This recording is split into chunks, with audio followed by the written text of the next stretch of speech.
திருவரை நேரம் பைபிள் அவர் presented by the National Bible College. கிறிஸ்துவின் சபையார் உங்களை வாழ்த்துகிறார்கள். Satellite Bible School. வணக்கம் தேசிய வேதாகம கல்லூரி மாணவர்களே, இந்த வான்வழி வகுப்புகளில் உங்களை சந்திக்கிறதுல பெரும் மகிழ்ச்சி அடைகிறேன். அதிகாலையில் என்னை தேடுகிறவன் என்னை கண்டடைவான் என்று கர்த்தர் சொல்லி இருக்கிறார். நம் நாட்டுல பெரியவங்க சொல்றாங்க, காலையில எழுந்து படிக்கிற படிப்பு மனதிலே நிற்கும் என்று. கர்த்தருடைய வார்த்தையை படிப்பதற்கு இந்த அதிகாலை உங்களுக்கு உதவியாக இருக்கட்டும். நீங்கள் படிப்பது ஏதோ ஒரு பரீட்சைக்கு படிக்கிறது மாதிரி இல்லாம உங்கள் ஆத்மாவுக்காக, உங்கள் வாழ்க்கைக்காக, உங்களுடைய எதிர்காலமாகிய நித்திய வீட்டுக்காக படிக்கிற ஒரு படிப்பாக இது இருக்க வேண்டும். அது மாத்திரமல்ல, தேவனுடைய வசனம் இருபுறமும் கருக்குள்ள பட்டயம் போல இருக்கிறது. அந்த பட்டயத்துக்கு நிகராக கூறான ஒன்று எதுவுமே இல்லை. காரணம் என்னன்னா, நம்முடைய ஆவியையும் ஆத்துமாவையும் உருவ வெட்டி குத்தக்கூடியதாக இருக்கு. உலகத்துல எந்த ஒரு கத்தியும் பட்டயமும் தோல் உடல் தான், இந்த எலும்பு தான் வெட்ட முடியும். நம்முடைய ஆவி ஆத்மாவை குத்தவோ வெட்டவோ இதற்கு அதிகாரம் இல்லை. தேவனுடைய வசனம் பட்டயம் போல இருக்கு. அதனால தேவனுடைய வார்த்தைகளை கற்றுக்கொள்வதற்கு தேவன் உங்களுக்கு ஒரு பாக்கியத்தை தந்திருக்கிறார். இந்த நாட்கள்ல ஒரு தொடராக பவர் ஆஃப் ஃபர்கிவ்னஸ், அதாவது மன்னிக்கும் வல்லமை என்ற தலைப்புல இந்த தொடரை நம்ம கவனிக்கிறோம். தலைப்பை பார்க்கும்போது ஒன்றுமில்ல, அது தெரிஞ்ச விஷயம்தான் அப்படின்னு நம்ம நினைக்கிறோம். ஆனா உங்க வீட்டையே திரும்பி பாருங்க, அக்காவை பாருங்க, அண்ணனை பாருங்க, அண்ணியை பாருங்க, தங்கச்சியை பாருங்க, அப்பா அம்மாவை பாருங்க. எவ்வளவு ஆண்டு காலமா பிரிஞ்சிருக்காங்க, எவ்வளவு ஆண்டு காலமா சண்டையில இருக்காங்க, எவ்வளவு ஆண்டு காலமா ஒரு முகத்தை ஒருவர் பார்ப்பதில்லை, ஒருவர் போகிற திசையில இன்னொருவர் போவதில்லை. குடும்பம் சிதறி இருக்கிறதுக்கு காரணம் மன்னிக்க முடியாத மனம்தான் காரணம். ஒரு குழந்தை பானை கீழே போட்டு உடைச்சிடும். அது மாதிரி நம்முடைய வாழ்க்கையில எல்லாருமே தவறு செய்யக்கூடியவங்க தான். பாவம் செய்யாத மனிதன் உலகத்தில் ஒருவருமே இல்லை. ரோமர் 3வது அதிகாரம் 10வது வசனம், எல்லாரும் பாவம் செய்து தேவ மகிமையற்றவர்களானார்கள். ரோமர் 3வது அதிகாரம் 23வது வசனம். அப்படி இருக்கும்போது மன்னிப்பு என்பது மனிதன் எல்லாரும் தேடக்கூடிய 24 மணி நேரம் தேடக்கூடிய ஒன்றாக இருக்கு. அதாவது மனிதர்கள் எல்லா மதத்திலும் மன்னிப்பு கேட்கிறாங்க, மக்கள் மன்னிப்பை கொடுக்கிறார்கள். இது ஒரு சாதாரண விஷயமா நமக்கு தெரியும். ஆனா நம்முடைய வாழ்க்கையை பாதிக்கக்கூடிய ஒரு விஷயமா தான் இது இருக்கு. கிளாஸ் ரூம்ல பாருங்க, சண்டை வந்துட்டுதுன்னா 6 மாசம் பேச மாட்டீங்க. அந்த இடைவெளியில அந்த குற்றம் இருக்கிறது. அதற்கு பதில் ஒரு மன்னிப்பு தான், மன்னிப்பை கொடுப்பது தான். இன்னைக்கு சமுதாயத்தில் நீங்க பாத்தீங்கன்னா, ஒருத்தர் வீட்டுக்குள்ள வந்தா இன்னொருத்தர் வீட்டுக்குள்ள ஓடிடுவார். ஒருவர் தெருமுனையில வந்தா மறு தெருமுனையில இன்னொருத்தர் ஓடி போறாரு. அதாவது மன்னிப்பு கேட்க ஒருவர் வராரு, மன்னிப்பு கொடுக்க மாட்டேன்னு இன்னொருத்தர் ஓடுறாரு. இப்படிப்பட்ட ஒரு சமுதாயத்தில் தான் நம்ம இருக்கிறோம். மன்னிப்பு என்பது ஏற்கனவே நான் உங்களுக்கு சொன்னேன், வாயினால் தான் கேட்கிறோம். வாய் வார்த்தைகளாக இருக்கிறது. வார்த்தைகள் நம்முடைய மனதிலிருந்து வருகிறது. ஆக மன்னிப்பு என்பது மனது, வார்த்தை, வாய், இந்த மூன்றிலிருந்து புறப்படுகிற ஒன்றாக தான் இருக்கு. அது போல மன்னிப்பு என்பதும் மனது, வார்த்தை, வாய், நான் மன்னித்தேன் என்று சொல்றது. ஆனா பொதுவா மன்னிப்பு கேட்கிறவங்கள மன்னிப்பு கொடுக்கிறவங்க ரொம்ப இலக்காரமாகவும் கேவலமாகவும் ஒரு பன்றியை போலும் பார்ப்பார்கள். மன்னிப்பு கொடுக்கிறவர் சிங்காசனத்துல உட்கார்ந்துருப்பாரு, மன்னிப்பு கேட்கிறவர் மண்டியிட்டு தரையில இருப்பார். இந்த ஒரு காட்சியை தான் மனிதர்கள் தங்கள் மனத்திரையில வைத்திருக்கிறார்கள். The man who asked forgiveness is looked like a swine. The man wanted to give him forgiveness, he sat on the throne. இந்த ஒரு இமேஜாக வளர்த்துட்டு இருக்கார். ஒரு முறை இயேசு கிறிஸ்துவின் இடத்துல அவருடைய அப்போஸ்தலர்கள் மன்னிச்சே சோர்ந்து போனவர்களை போல மன்னிப்பு கொடுத்த ஏதோ வாழ்க்கையே அசந்து போனவர்களை போல இயேசுவிடத்தில் இந்த கேள்வி வைத்தார்கள். என்ன சொல்றாங்க? மத்தேயு 18வது அதிகாரம் 21வது வசனம். அப்பொழுது பேதுரு அவரிடத்திலே வந்து, ஆண்டவரே, என் சகோதரன் எனக்கு விரோதமாய் குற்றம் செய்து வந்தால் நான் எத்தனை தரம் மன்னிக்க வேண்டும்? 7 தரம் மட்டுமோ என்று கேட்டான். காரணம், பேதுரு அப்போஸ்தலர் ஒரு யூதர். யூதர்கள் மோசேயினுடைய நியாயப்பிரமாணத்தை கை கொள்கிறார்கள். நியாயப்பிரமாணத்துல எழுதப்பட்ட கட்டளைகளும் இருக்கிறது, எழுதப்படாத கட்டளைகளும் இருக்கிறது. அதாவது மோசேயினுடைய நியாயப்பிரமாணத்தை காலப்போக்குல மத குருமார்கள் அதற்கு பாரம்பரியங்களை சேர்த்து விட்டார்கள். அதுல ஒன்று, ஒரு முறை பாவம் மன்னிப்பு கேட்டால் அவனுக்கு மன்னிக்கலாம், அது மாதிரி 7 முறை வேணா மன்னிக்கலாம் அப்படின்னு ஒரு லிமிடேஷன் கொண்டு வந்துட்டாங்க. இப்ப எப்படி நமக்கு வரி செலுத்துவதற்கு ஒரு உச்ச வரம்ப அரசாங்கம் நியமிக்குது, இவ்வளவு இருந்தா வரி செலுத்தலான்னு, அந்த மாதிரி ஒரு உச்ச வரம்ப மன்னிப்புக்கு கொண்டு வந்துட்டாங்க. பாலிசி 7 முறை வேணா மன்னிப்பு கேட்கலாம், அதுதான் லாஸ்ட், அதுக்கு மேல கேட்டா கிடையாது, அந்த மாதிரி நினைச்சாங்க. ஆனா இயேசு கிறிஸ்துவினுடைய சிலுவை நமக்கு எப்படிப்பட்ட மன்னிப்பை கொடுக்கிறது? ஒவ்வொரு நாளும் நமக்கு மன்னிப்பை கொடுக்கிறது. நம்முடைய வாழ்நாள் காலம் முழுவதும் நமக்கு மன்னிப்பை கொடுக்கிறது.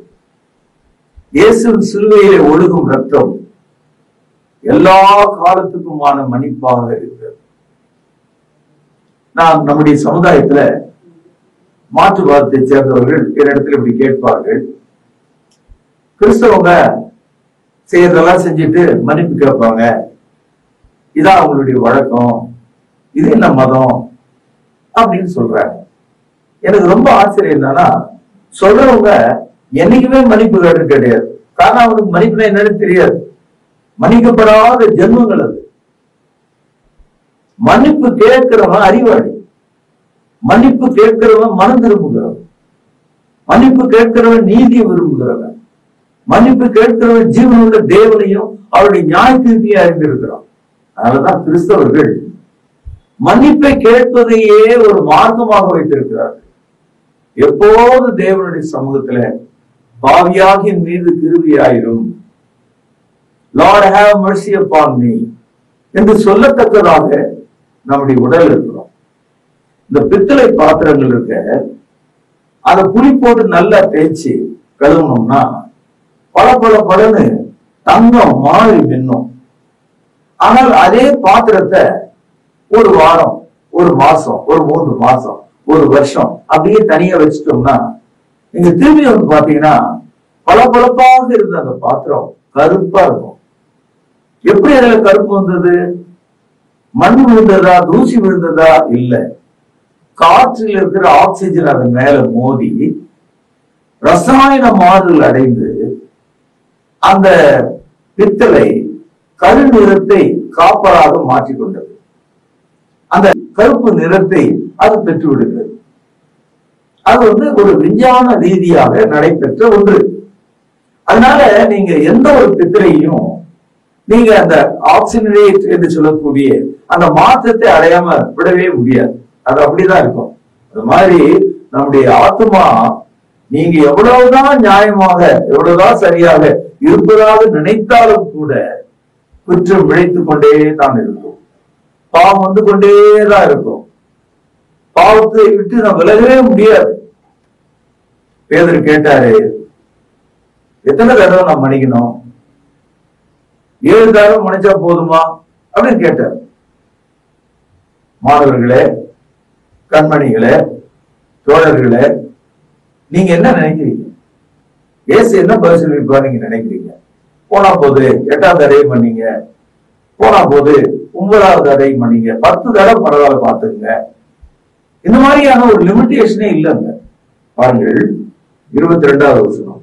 அதற்கு இயேசு 7 தரம் மாத்திரம் அல்ல, நல்லா கவனிங்க, 7 70 மட்டும் என்று உனக்கு சொல்லுகிறேன்.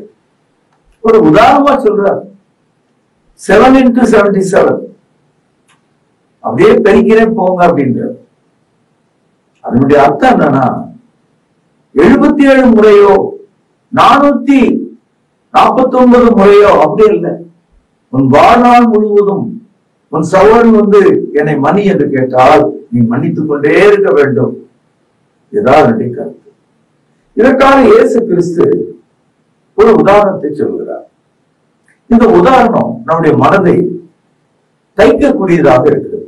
கவனியுங்கள் 23வது வசனம். எப்படி எனில் பரலோக ராஜ்யம் தன் ஊழியக்காரனிடத்துல கணக்கு பார்க்க வேண்டும் இருந்த ஒரு ராஜாவுக்கு ஒப்பாக இருக்கிறது. அவன் கணக்கு பார்க்க தொடங்கின போது கவனிங்கள் 10,000 தாலந்து கடன்பட்டவன் ஒருவனை அவனுக்கு முன்பாக கொண்டு வந்தார்கள். 10,000 சொன்னா 10,000 என்று அர்த்தம். கடனை தீர்க்க அவனுக்கு நிர்வாகம் இல்லாதபடியால் அவனுடைய ஆண்டவன் அவனையும் அவன் பெண்ஜாதி பிள்ளைகளையும் அவனுக்கு உண்டான எல்லாவற்றையும் விற்று கடனை தீர்க்கும்படி கட்டளையிட்டான். எவ்வளவு பெரிய ஒரு கடன் பாருங்க. அந்த கடனுக்கு ஈடாக கொடுக்க எதுவும் இல்லை. அவன்கிட்ட மனைவியும் விற்கணும், பிள்ளைகளையும் விற்கணும், வீடு வாசல விற்கணும். அத்தனையும் கூட்டினா கூட அந்த 10,000 தாலந்து கிடைக்காது. அந்த அளவுக்கு கடன் பட்டுக்கிறான். சகல நினைச்சு பாருங்க, நம்முடைய மனைவி, பிள்ளைகள், வீடு எல்லாத்தையும் நாம் பட்ட கடனுக்காக தூக்கிட்டு போயிட்டா நம்ம நிலைமை எப்படி இருக்கும்? அந்த அளவுக்கு தேவனுடைய பார்வையில நம்ம கடன்பட்டிருக்கோம். நம்முடைய பாவங்கள் அவ்வளவு கொடிதாக இருக்கிறது. நமக்கு அவ்வளவு பெரிதான கடன் பாரமாகிய அந்த பாவ மன்னிப்பு நமக்கு தேவைப்படுது. மன்னிப்பின் வல்லமை தேவனால் நமக்கு உண்டாக்கப்பட வேண்டியதாக இருக்கிறது. 26வது வசனம். அப்பொழுது அந்த ஊழியக்காரன் தாழ விழுந்து கவனிங்கள் வணங்கி கவனிங்கள் ஆண்டவனே என்னிடத்துல பொறுமையாயிரும் எல்லாவற்றையும் உமக்கு கொடுத்து தீர்க்கிறேன் என்றார். அதாவது வீடு வாசல் மனைவி பிள்ளைகள் எல்லாவற்றையும் இழக்க வேண்டிய நிலைக்கிறார். அந்த ஆளு அந்த எஜமான் காலில் விழுந்து வணங்கி ஆண்டவனே என்று சொல்லி எப்படியாவது இந்த கடனை நான் திருப்பி கொடுத்துறேன் அப்படின்னு சொன்னான். இப்போது 27வது வசனம். அந்த ஊழியக்காரனை ஆண்டவன் மனதிருங்கி அவனை விடுதலை பண்ணி கடனையும் அவனுக்கு மன்னித்து விட்டான்.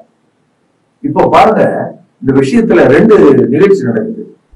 முதலாவது அவனுடைய கடனை மன்னித்தான். 2வது கண்ட கடனுக்கான தண்டனையை மன்னித்து விட்டு விட்டான். எந்த தண்டனையும் இல்லை, ஏதோ நீ பெனால்ட்டியும் கட்ட வேணாம்னு சொல்லிட்டார். மனது இறங்கி விட்டான். அதாவது சொத்து, மனைவி, பிள்ளைகள் எல்லாவற்றையும் வித்தாலும் திருப்பி அடைக்க முடியாத கடனை அந்த எஜமான் மனதிறங்கி அவனை விடுதலை பண்ணி அவனை மன்னித்து விட்டா. மொத்தமா அவனுக்கு மன்னிப்பு கிடைச்சிருச்சு. சகோதரர்களே கவனிங்க, இங்கதான் நீங்களும் நானும் இருக்கிறோம். இங்கதான் உங்க அப்பா என் அப்பா இருக்காங்க. இங்கதான் நம்முடைய சமுதாயம் இருக்கு. இங்கதான் அந்த ஜனக்கூட்டங்கள் இருக்கு. அதுல ஒரு ஆளாக நாம இதை படிக்கிறோம். கவனிச்சு பாருங்க 28வது வசனம். அப்படி இருக்க அந்த ஊழியக்காரன் புறப்பட்டு போகையில் தன்னிடத்துல 100 வெளிப்பணம் கடன் பட்டிருந்த ஒருவனாகிய தன் உடன் வேலைக்காரர் ஒருவனை கண்டு அவனை பிடித்து தொண்டையை நெரித்து நீ பட்ட கடனை எனக்கு கொடுத்து தீர்க்க வேண்டும் என்றார்.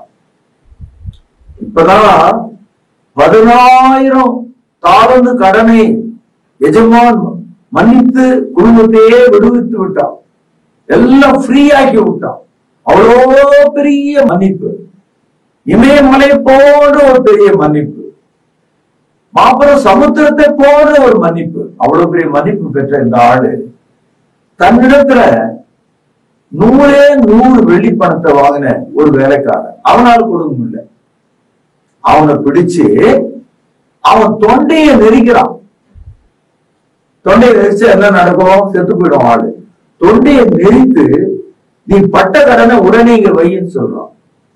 அது மாத்திரமல்ல 29வது வசனம் பாருங்கள். அப்பொழுது அவனுடைய உடன் வேலைக்காரன் அவன் காலிலே விழுந்து என்னிடத்துல பொறுமையாயிரும் எல்லாவற்றையும் உமக்கு கொடுத்து தீர்க்கிறேன் என்று அவனை வேண்டிக் கொண்டான். 30வது வசனம் பாருங்க, ரொம்ப கவனமா பாருங்க. அவனோ சம்மதியாமல் போய் அவன் பட்ட கடனை கொடுத்து தீர்க்கும் அளவும் அவனை காவலில் போடுவித்தான். அதாவது அந்த 100 வெள்ளிப்பணத்தை கொடுக்காத அந்த மனிதனை தொண்டை நெரிச்சது மட்டுமல்ல, உதைச்சது மட்டுமல்ல, இப்ப அவனை பிடித்து ஜெயில போட்டான், ப்ராசிக்யூட் பண்ணிட்டாங்க.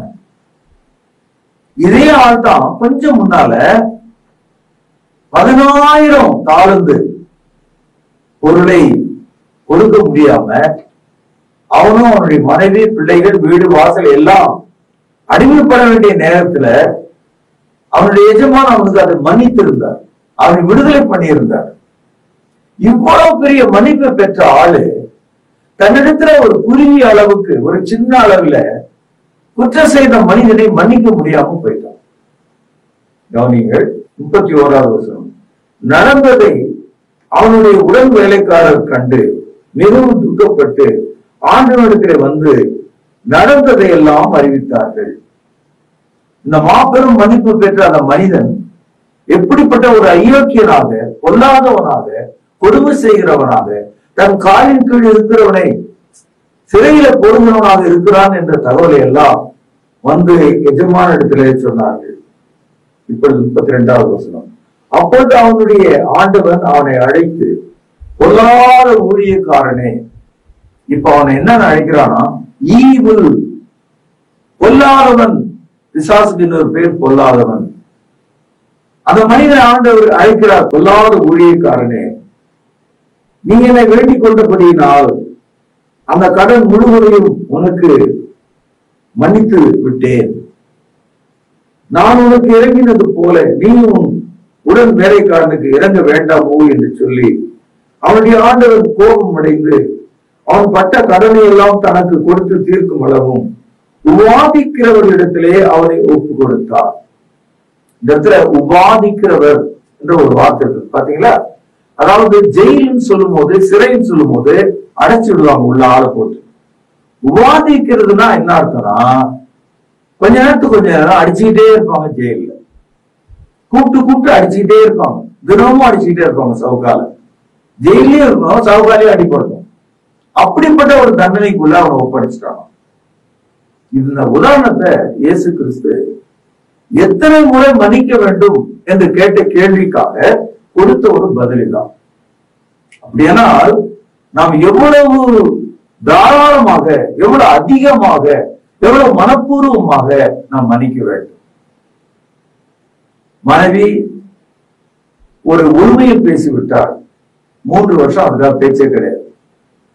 மனைவி ஒரு பொருளை தன்னுடைய தாய் வீட்டிலிருந்து கொண்டு வரல, அதுக்காக விவாகரத்து. கணவர் ஏதோ ஒரு உடல் நிலையில பாதிக்கப்பட்டிருக்கிறார், உடனே விவாகரத்து. ஏதோ ஒரு மூர்க்கத்துல கணவர் அடித்து விட்டார், அதுக்கு ஒரு பெரிய ரகலை. சமுதாயத்துல மனிதர்கள் குற்றங்களை அதிகப்படுத்துகிறார்களே தவிர மன்னிப்பை பெருக செய்வது கிடையாது. அதை மாத்திரம் அல்ல, மனுஷனுடைய நெஞ்சு கல்லாக மாறி விடுகிறது. மன்னிப்பு கேட்டா கூட கொடுக்க முடியாத நிலையில மனிதர்கள் மாறுறாங்க. ஒரு பக்கம் மன்னிப்பு கேட்கவே மாட்டேன்னு சொல்ற ஒரு சமுதாயம், ஒரு பக்கம் மன்னிக்கவே மாட்டேன் என்று சொல்கிற ஒரு சமுதாயம். இவர்கள் இடையில தான் இந்த மார்க்கம் இருக்கிறது. இன்னைக்கு மற்ற மதங்கள்ல நீங்க பாத்தீங்கன்னா பார்க்கறதுக்கு மஞ்சளும் சிவப்பும் அழகாவும் வெளியே பார்ப்பதற்கு கூத்தும் கும்மாளமும் கொண்டாட்டமா தெரியும். ஆனா வாழ்க்கைக்குள்ள நீங்க போனீங்கன்னு சொன்னா அங்க சாவு மணி தான் கேட்கும். அந்த அளவுக்கு கசப்பு இருக்கிறது. மன்னிப்பே இல்லை. சொந்த கணவனை கூலிப்படை வைத்து மனைவி கொள்கிறார், சொந்த மருமகனை மாமியார் கொள்கிறார், தாயை தகப்பனை மகன் கொள்கிறார். மன்னிக்கப்படியாத குற்றங்கள், மன்னிப்பு பெற முடியாத குற்றங்கள். சகோதரர்களே, இப்படிப்பட்ட ஒரு சமுதாயத்துல தினமும் நாம சிக்கி இருக்கிறோம். நம்முடைய ஜன்னலை திறந்து பார்க்க முடியல, குற்றங்கள் மலிந்து இருக்கிறது.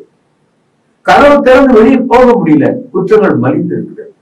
நம்முடைய வாசலை எல்லாம் எதிர் வீட்டுக்காரன் வந்து அடைத்துக் கொள்கிறோம். எதுவுமே நம்ம யாரிடத்துல பேச முடியாது. காரணம், இன்றைய உலகம் பாவத்தின் உச்சகட்டத்துக்கு போய்விட்டது.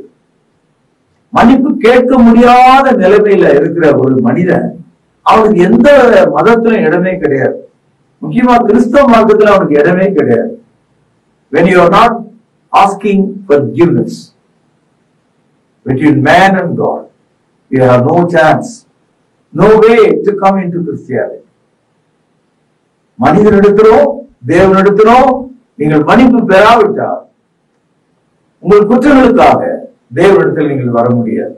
இயேசு கிறிஸ்து முடிவுரையாக சொல்லுகிறார், மத்திய 18வது அதிகாரம், நீங்களும் அவனவன் தன் தன் சகோதரன் செய்த தப்பிதங்களை மனப்பூர்வமாக மன்னியாமல் போனால் என் பரமபிதாவும் உங்களுக்கு இப்படியே செய்வார் என்றார்.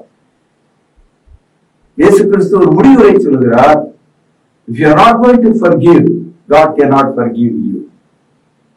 நீங்கள் மன்னிப்பு கேட்காவிட்டால் உங்களுக்கு மன்னிப்பு கிடைக்காது.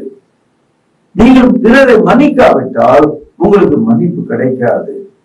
சகோதரர்களே, நம்முடைய வாழ்க்கையில மிகப்பெரிய வியாதிகள், மிகப்பெரிய கஷ்டங்கள், மிகப்பெரிய அவமானங்கள் அப்படின்னு ஏதாவது இருந்தா அதுக்கு ரெண்டு முகம் இருக்கு. ஒன்று மன்னிப்பு கேட்காதனால அது இருக்கு, அல்லது மன்னிப்பு கொடுக்காதனால அந்த பிரச்சனை இருக்கு. நீங்க மன்னிப்பு கேட்காமலும் அல்லது கொடுக்காமலும் இருக்கிற விஷயங்களால தான் நம்முடைய அவமானங்களும் கஷ்டங்களும் வியாதிகளும் நமக்குள்ள பெருகி இருக்கிறது. அதனால தான் மன்னிப்பின் வல்லமை என்ற இந்த தலைப்பில் இந்த நற்செய்தி உங்களுக்கு நான் கொடுக்க வந்திருக்கிறேன். அதனால் அன்பு மாணவ செல்வங்களே, இளைஞர்களே, குடும்ப தலைவர்களே, மன்னிக்க தயாளம் உள்ளவர்களாயிருங்கள். ஒரு மனிதன் மிகுந்த கோபத்தினால அரிவாளை எடுத்து முதல்ல மிரட்டணும்னு போன ஆளு பிறகு கழுத்தில் வெட்டி கொன்றே போட்டார். அதுக்கப்புறம் அவரா போய் போலீஸ் ஸ்டேஷனில் சரணடைஞ்சார், நான் தாங்க அவரை கொன்னேன்னு. அவரை கொண்டு போய் சிறைச்சாலை அடைச்சிட்டாங்க. 14 வருஷம் ஜெயிலில் இருந்தார். அவர் ஜெயிலில் இருக்கிற காலத்தில் அவர் வீட்டில் அவருடைய மூத்த பெண்ணுக்கு கல்யாணம் நடந்தது. அவர் வரலை. பையன் இப்போ 10th படிக்கிறான். அந்த பையன் எவ்வளோ உயரமாக இருப்பான்னு கூட அவருக்கு தெரியாது. இப்பொழுது 14 ஆண்டுகளுக்கு பிறகு அவர் ஊருக்கு வர்றார். ஊருக்கு தன் மனைவி மக்களை எல்லாம் பார்க்கிறார். அன்னைக்கு இரவு அவங்க வீட்டில் சந்தோஷமாக சாப்பிடுகிறார். அவர் படுக்க போகிறதுக்கு முன்னால 14 வருஷத்துக்கு முன்னால் ஒரு ஆளை வெட்டினார் பார்த்தீங்களா, அவனுடைய தம்பி 14 வருஷமா மன்னிக்க முடியாத அந்த குற்றத்தை மனதிலே நினைத்து நினைத்து நினைத்து நினைத்து 7 மடங்கு சூடாக்கப்பட்ட ஒரு சூளையை போல இருந்து கூரான ஒரு கத்தியை அவன் நன்றாக தீட்டி வைத்து கொண்டிருந்தான். அந்த இரவில் அவன் வீட்டுக்கு தன் அண்ணனை கொன்றவனை வெட்டி போட்டு விட்டான்.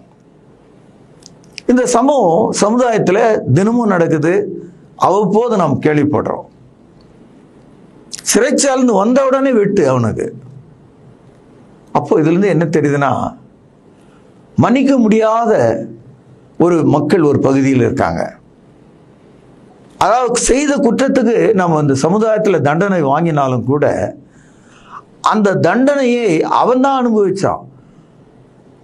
ஆனால் எதிராளி அதை கோபமாக வைத்திருக்கிறான். அவனால் அதை மன்னிக்க முடியல. ஆகவே மன்னிக்க முடியாத அந்த கோப உணர்வு அவனை வெட்டி போட்டது. இப்போ வெட்டி போட்ட உடனே அவன் செத்து போயிட்டான். மறுபடியும் வெட்டினவன் இவனை தூக்கிட்டு போய் மறுபடியும் 14 வருஷம் ஜெயிலில் போட்டாங்க. இதுலேருந்து என்ன தெரியுதுன்னா, மன்னிக்க முடியாத ஒரு நிலைமைக்கு வரும்போது 2 பக்கமும் நஷ்டம் ஏற்படும். மன்னிப்பு என்று விடும்போது 2 பக்கமும் லாபம் ஏற்படும். இதை கேட்டுக்கொண்டிருக்கிற வாலிப பிள்ளையே, அப்பா அம்மா கிட்ட போய் பேசு. இதை கேட்டுக்கொண்டிருக்கிற வாலிப தம்பியே, தாய் தகப்பனிடத்துல போய் பேசு.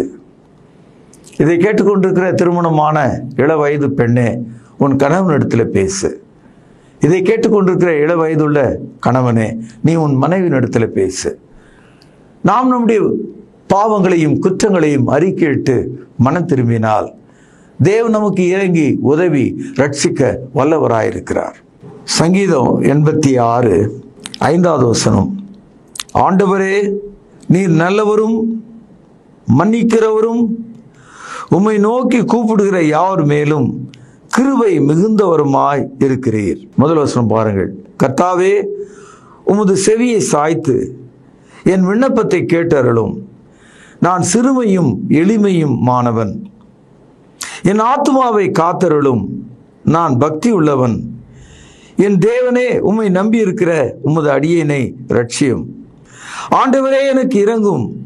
நாடோறும் உம்மை நோக்கி கூப்பிடுகிறேன். பாவ மன்னிப்பை தேடுகிற மனிதன் தேவனிடத்தில் எப்படி தேடுகிறான் என்று பார்த்தீர்களா? நாடோறும் என்று சொன்னால் தினந்தோறும் என்று பொருள்.